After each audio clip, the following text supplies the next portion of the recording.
కూటమి ప్రభుత్వ ఆధ్వర్యంలో ప్రజా ప్రయోజనాలకు పాత్ర వేస్తున్నారని MLC YSR Congress party city convener Parvathareddy Chandrasekhar Reddy ఆవేదన వ్యక్తం చేశారు.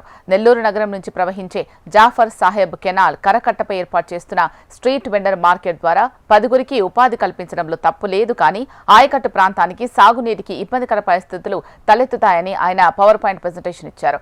జాఫర్ సాహెబ్ కెనాల్పై గతంలో ఉన్న దాదాపు 100 నివాసాలను తొలగించి నిర్వాసితులకు ప్రత్యామ్నాయం చూపకుండా ఇప్పుడు మంత్రి నారాయణ అనుచరులకు ఆ మార్కెట్ను కట్టబెట్టే ప్రయత్నం చేస్తున్నారని చంద్రశేఖర్ రెడ్డి ఆరోపించారు. నేను ఒక ప్రజాప్రతినిధిగా ఈ జాఫర్ సాహెబ్ కెనాల్ పక్కన జరుగుతున్నటువంటి స్ట్రీట్ వెండింగ్ ప్రాజెక్టులో జరుగుతున్నటువంటి అనేకమైనటువంటి ఇబ్బందుల్ని ప్రభుత్వం దృష్టికి తీసుకెళ్ళడానికి ప్రయత్నించాను. అదేవిధంగా హైకోర్టుకు తీసుకెళ్ళడానికి, అదేవిధంగా నేషనల్ గ్రీన్ ట్రిబ్యునల్ ఎన్జిటికి వేయడం, కానీ వీటన్నిటి మీద కూడా వర్క్ చేయడం జరిగింది. 1005 జీవో తీసుకొని వచ్చి 200 మందికి ఇవ్వాలనుకుంటున్నారు. దానికి నేను వ్యతిరేకం కాదు. కాకపోతే ఈ ప్లేస్లో పెట్టడం కరెక్ట్ కాదు. ఏ మంచి ఉద్దేశంతో అయితే దీన్ని ఏర్పాటు చేసినామో ఇక్కడ పెట్టడం కరెక్ట్ కాదు.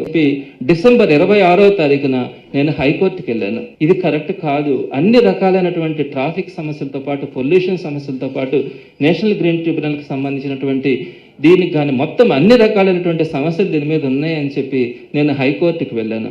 నేను అప్పుడు వెంటనే నేషనల్ గ్రీన్ ట్రిబ్యునల్కి ఫిబ్రవరి 19వ తారీఖున ఉన్నటువంటి సమస్యలన్నింటినీ కూడా తీసుకుని వెళ్ళడం జరిగింది. నేషనల్ గ్రీన్ ట్రిబ్యునల్ ఒక ఆర్డర్ ఇచ్చింది. దీనికంటే ముందు కొంతమందిని ఇంప్లీట్ కూడా చేయించారు గవర్నమెంట్ వాళ్ళు 35న. సరే, ఎట్టకేలకు నేషనల్ గ్రీన్ ట్రిబ్యునల్ ఒక ఆర్డర్ అయితే పాస్ చేసింది.